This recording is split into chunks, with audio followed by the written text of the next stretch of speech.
Ay sayang araw matapos maipanalo ni na Tito Vic and Joey o TVJ ang titulo nilang Eat Bulaga. Nagdiwang din ang mga legit Dabber Cats. Nasa frontline ng balitang yan si M.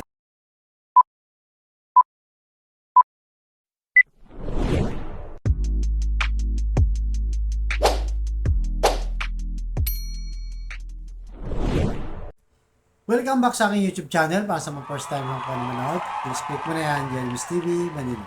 Anyway guys, wala nang bayad o libre lang, tulong mo na lang din sa kapwa mo. Alright? Thank you very much po. So topic natin ngayon for today's video, Eat Bulaga, panalo ang TVJ.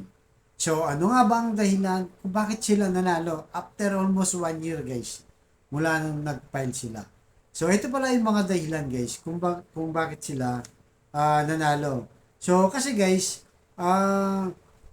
bago pa, 'di ba? Bago pa dumating yung mga haluso, so yung tape INC, nandiyan na yung Itbulaga. Kumbaga guys, nakipag-partner lang sila, mga yung Itbulaga existence na. So nandiyan na yung Itbulaga, wala pa yung tape.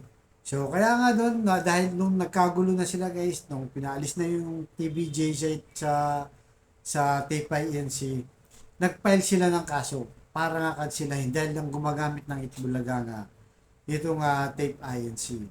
So napatunayan nila guys, na sila talaga yung may-ari ng Itbulaga. Kaya nung December 5 guys, naglabas ng desisyon itong Intellectual Property Office na sa kanila i-award yung trademark.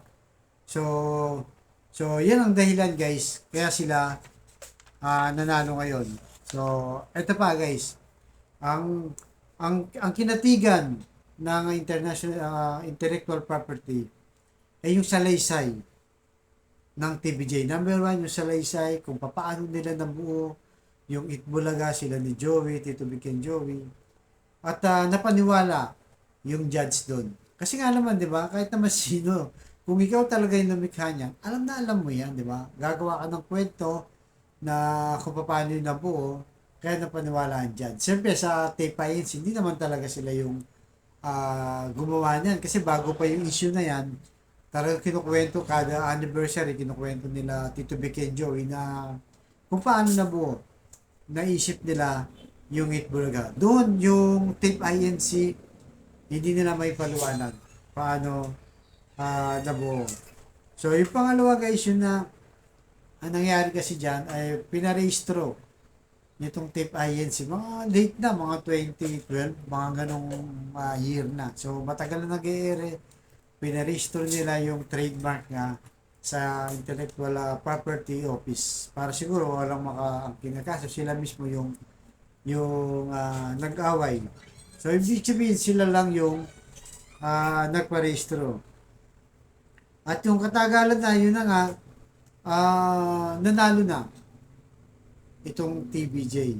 Pero guys, ganun pa man, kagaya na sabi ni Paolo, di ba? Sabi ni Paolo, hindi pa final yun. Mahaba pa ang laban. Kasi yung unang decision guys, ito na yung adjudicator o International Intellectual Property Office. Yun pa lang ang nag-decide yan guys. So susunod yan guys dahil hindi pumabor sa tape INC. Ang sabi nila nag-file ulit tapos kinatigan ulit yung TVJ. At ngayon talagang hindi susuko guys itong tape INC talaga. Hindi ko alam guys kung gaano sila katigas ang ulo, di ba? Talagang ayaw bitawan guys. Ayaw nilang bitawan yung Itbulaga na talagang sa tingin nila sa kanila. Pero unang round pa lang, talo na sila, di ba? So yung pangalawa guys, apila na sila sa Bureau of Legal Affairs. Kasi doon sa una, di ba? Natalo na sila. Ngayon, aakyat pa sila sa Bureau of Legal Affairs. Ngayon, pag natalo pa rin sila, at sa tingin naman natin guys, matatalo talaga sila dahil alam naman natin, di ba? Logic lang talaga namang sila yung may-ari niyan. So, yung pangatlo, yun. Pagka hindi sila umubra doon, apilan naman daw sila sa Director General ng Intellectual Property Office. Di ba? So talagang never said die guys, di ba? Hindi naman sila hinebra pero yun ang nangyayari. Never said die. Hanggang sa talagang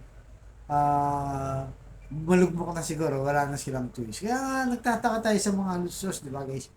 Ayaw pa rin nilang bitawan. Gaya na sinasabi natin, kung ibigay na lang yan sa TVJ dahil sila na naman talaga may-ari, gagawa na lang sila ng mga ng bagong title nila. Baka pa, di ba? Baka pa lalo sumikat sila at mamahalin ng taong bayan. Dahil, kumbaga, mawawala na yung kadugtong ng Itbulaga. Kaya hindi nila makanta guys, di ba?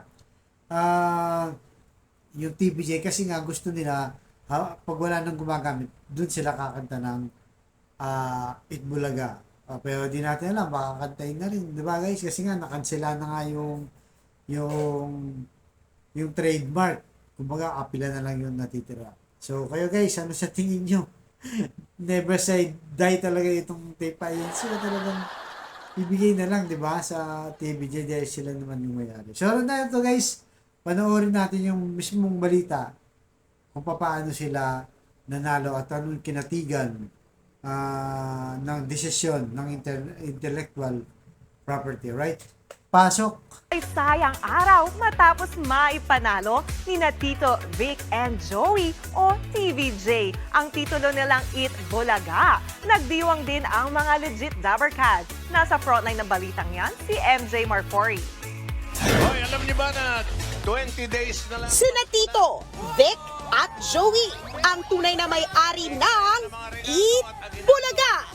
Pinabura ng Intellectual Property Office ang TVJ sa petisyon nilang kansilahin ang trademark ng Eat Bulaga sa Tape Incorporated. Ang tunay na may-ari ng markang Eat Bulaga, no, ay ang Tito Vic and Joey.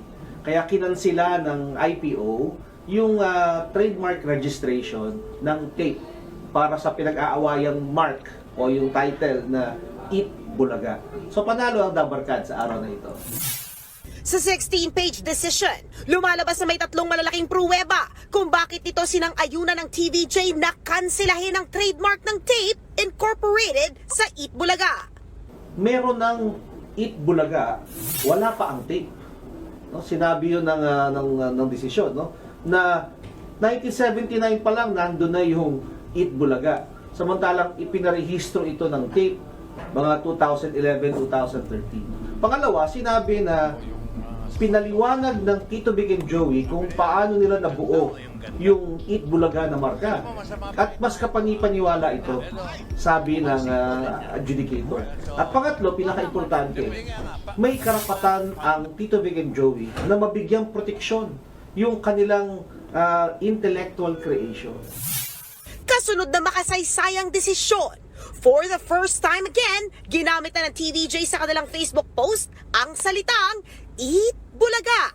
Siyempre, very happy din ang legit Dabarkad sa magandang balita.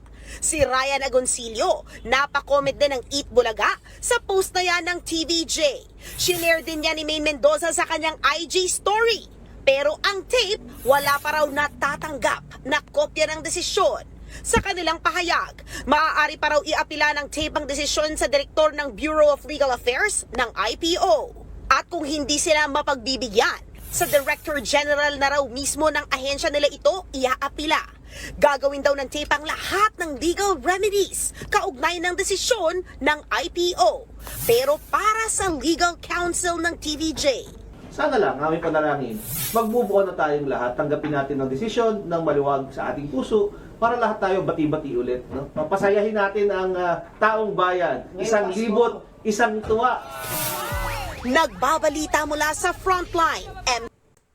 So yun guys, napanood nyo, di ba? So talaga kayo nang balang umatol guys, malaya kayong mag-comment. Pero kung ako tatanungin nyo, yung personal na opinion ko, talagang dapat sa TVJ yan, Itbulaga. Dahil matagal na nilang kinukwento yan guys. Mga bata pa tayo Itbulaga na sila yung nakikita natin. At ito, lalo pang napatunayan, nasa kanila yon dahil sa desisyon. So tuloy-tuloy na to guys. Basta tayo, Itbulaga sa TVJ yan. Alright guys, so abangan yung susunod kong vlog, mag-update pa tayo dito. Thank you very much.